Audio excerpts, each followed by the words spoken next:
So I'm here with Ran Lahav to talk about philosophical counseling. So my first question to you is, what is philosophical counseling? Thank you for the question. It's a good question. I've been in the area from a few years after it started, from the early 1990s, and I remember that when I entered, there was a big debate about what exactly is philosophical counseling and what is the difference between what is philosophical in it, what's the difference between philosophical counseling and other counseling. So the issue continues. The issue continues. For me, it's a big question because it determines how we begin, what is our starting point in our approach. So for me, philosophical counseling is a counseling, it's a one-on-one communication, conversation between somebody with a philosophical background and a client, let's call the person. And they talk about the other person's, the client's personal life. But the question for me is what makes it philosophical? Why is it philosophical? And the main problem that I see, and this seems to me the basic challenge of philosophical counseling, philosophy in the traditional sense in the West is very abstract and very general. Theories about the essence of love, about what is the mind, how do you know anything, how do you know that the world exists?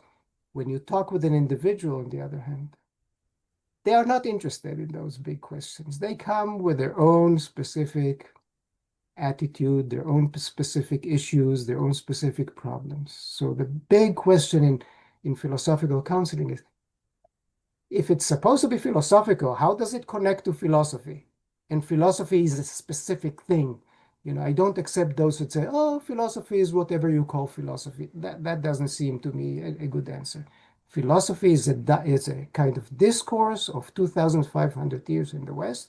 Of course, there are other cultures, but I'll relate only to the West. How do you connect to that? And then there are different approaches. And in my mind, there are several basic kinds of approaches.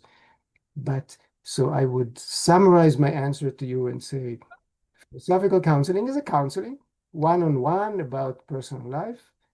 But in the counseling conversation, there is an element that is important, significant, that is taken from the history of philosophy, from philosophical discourse. It doesn't have to be everything, but some important element, and used in a meaningful way in the counseling.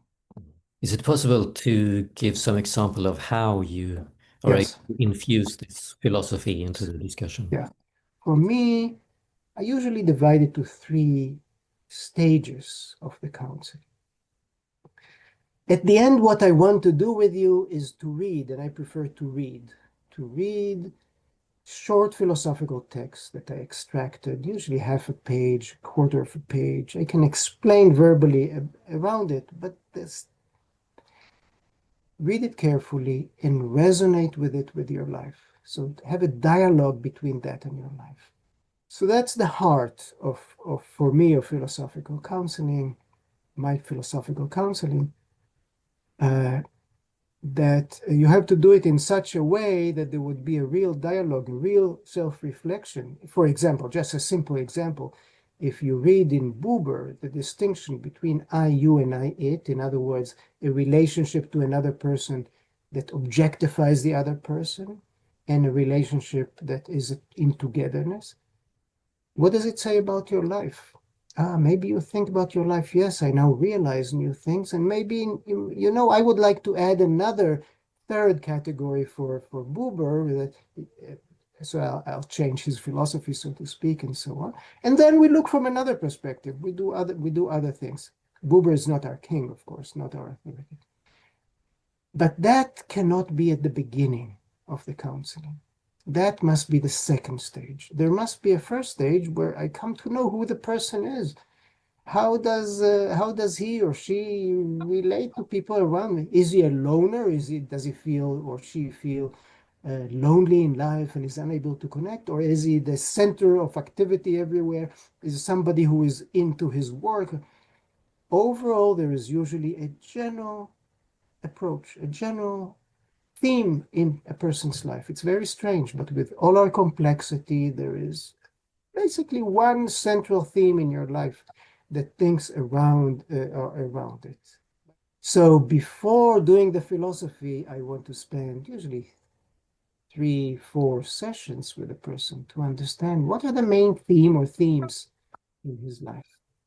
Then we can find the proper text and read and resonate and so on. There is a third stage too, where is more like about what is beyond my limits, also with text. Okay, so it's not just one thing. It's first there is more or less three meetings. I learn about the main themes in your life.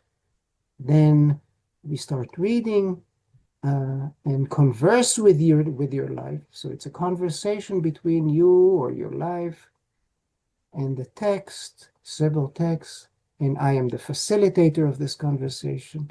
And a third stage is that we put more attention, we continue reading, resonating with text in a personal way, but the emphasis is more not what happens in me, but what lies beyond my boundaries. So without these first steps, so this first step of knowing the person, the reading, you think it wouldn't give so much, it wouldn't resonate really.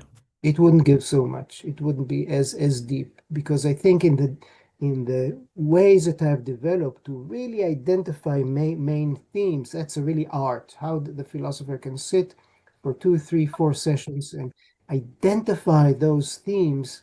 That's a big art, and I think that you can find it in some psychologists who can do it very well also. Uh, Without doing that, the reading will be too abstract, will not connect to your actual life.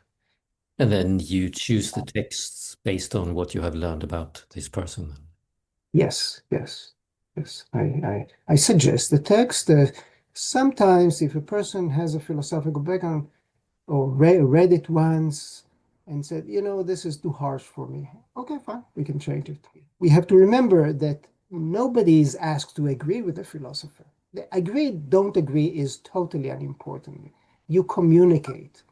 You communicate with the text just as you communicate with another person, and you imagine what will be the answers and so on. So let's say there is a text that you think is too harsh or too narrow or too one-sided or too something. Fine. So this will help you to understand yourself in contradiction to the text. You don't have to fit the text. The text is just a voice. I treat text, philosophical texts, as voices. They say something to us, they call us, they try to inspire us, they try to tempt us, they try to show us new things. Sometimes it's not relevant to my life. That's something that at the age of 20 it's not the thing, it's not about my topics. So voice is voice. It's not a theory. Theory is a body of ideas that is fixed and says, that's what beauty is. That's what the mind is. That's what relationships are. A voice is something else. It's something dynamic. It can offer you something. You disagree. Okay? You take part of it.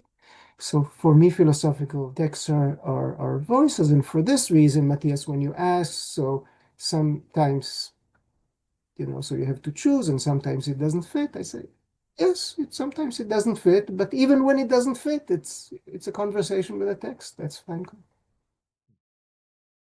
is relevant. And in my mind, there are several basic types. When I look at those approaches that exist, I can see several basic types.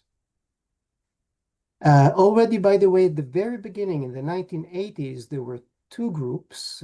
First, Achenbach with his student, and a few months later, the Dutch group at the University of Amsterdam, some master students. And they answered this question, not in the way that I put it, but in very different ways. And those two ways still exist, are still the main approaches among philosophical counselors today, as I see it. That's my interpretation. So one way was Achenbach's way, and the people who followed him, mainly in the German-speaking world, in other words, Germany, Austria, Switzerland, and also in Scandinavia, I think, as far as I know. And this is as follows. Philosophy, what is special about philosophy? What is the element in philosophy that I want to take is that it doesn't take anything for granted. It asks every question. It doesn't say, it doesn't accept some method, it doesn't accept some theory. It starts from the beginning, so it can ask anything. So for this reason, in a conversation between a philosophical counselor and a counselee, I will not give any method. I will not use any method. I will not rely on any theory. I will just come and speak like a wise man or wise woman to the counselee. That's all there is to it. Um, I would call it the no method, no theory approach. It's just a completely open conversation. You can see it in many people who still practice today. But for me, philosophy, the history of philosophy is full of wisdom. It's amazing treasure of wisdom. For 2,600 years, the greatest minds of Europe, the greatest mind of Europe, composed all those complex theories and conversed with each other and agreed and disagreed. And what you take from all of this richness, this treasure of wisdom, all you take is, okay, I'll just chat with you without any assumption, without any method. It seems to me personally, something is missing here. For me, I want to connect to something more substantive. That's the basic idea. And I am not saying that that's all. They add various dialogical understandings and various other, what I call methods. They perhaps don't. But basically, the idea is this: we don't assume any method, we don't assume any theory, and we just talk like you talk with a wise person. The second approach for me, to answer your question, Matthias, is is the one that started to develop in the Dutch group, and this is the logical approach, the rational analysis or critical thinking. And the idea is again is similar. I put it in my own words, not in their words, in my own words, and I say, what can we take from the history of philosophy? You know, we can take from the history of philosophy critical thinking, analysis, rational analysis. Okay, so you come to me, to the philosophical counselor, and I will help you to analyze your situation. If it's a problem, sometimes it's a problem, usually it's a problem, then to analyze the situation, to analyze your assumptions there, different possibilities, and accordingly we can come to some kind of way to resolve or to alleviate the problem. If it's not a problem, if it's not a specific problem, then it can be more generally about self-development. Again, we can look at my life and analyze and so on. For me, again, I see that there are many followers of this in the non-German world and its influence. This is the most popular approach in philosophical counseling. So there are many people who like it.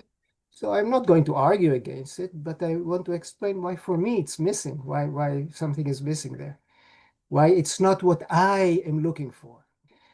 And there are several reasons. One reason is logical thinking.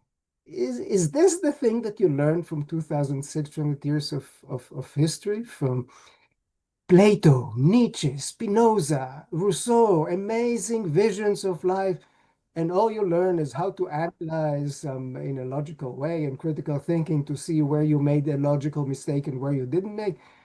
It seems to be thin. It doesn't really connect to the fullness, the richness of the history of philosophy in the West. So for me, that approach is missing, and it's also missing from another perspective. And this is that there are many great philosophers who didn't do logical analysis. There is Henri Bergson, who was in philosopher intuition.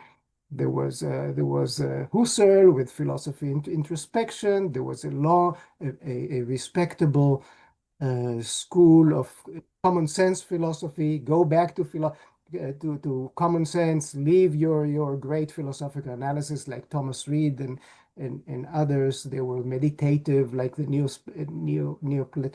The idea that philosophy is rational analysis seems to me simply historically false. There is another approach which I subscribe to it, and there are several people, not many, but there are several people who do something similar. And I should say, some people mix, of course, between those different approaches. And this is that the way to bring the richness of the past, the wisdom of the past, is to use their philosophical ideas, to bring philosophical ideas, philosophical texts. It can be text, can be reading together, or it can be just ideas, and to use those ideas not as an authority. You don't want to say, okay, I will be Spinoza. That's absurd. But rather to use philosophical ideas in order to enrich your thinking, to inspire you, because ideas, and especially philosophical ideas, have an amazing power to influence us. They can open new ways of looking. They can give birth to new personal visions, new ways of understanding and relating to others. So I would call this the power of ideas approach. These are three examples, I think the main ones that exist in the field as I understand it, using the no method, no theory or logical thinking, or using ideas from the history of philosophy as uh, sources of inspiration.